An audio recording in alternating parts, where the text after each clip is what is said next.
Happy October, America. I'm Captain Juneteenth.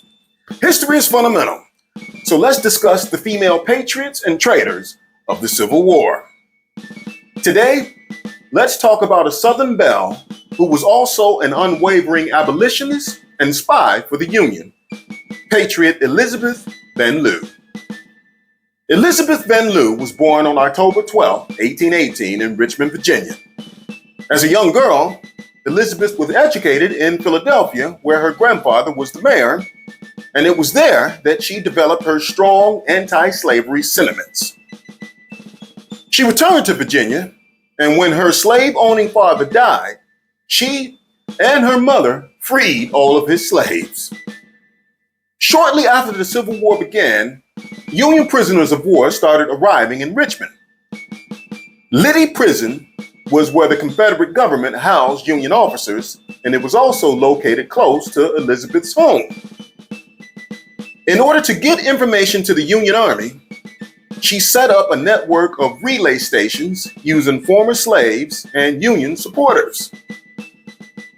One of the operatives who assisted Elizabeth was Mary Bowser, a former slave in the Van Lew household. When Mary was freed, she was sent north by Elizabeth to be educated. After receiving her education, she returned to Richmond to work at the Van Lew home. In 1863, a friend of Elizabeth's persuaded the personal staff of Confederate President Jefferson Davis to hire Mary Bowser as a maid. Acting as an uneducated slave, Mary was able to gather information, commit it to memory, and deliver it to Elizabeth.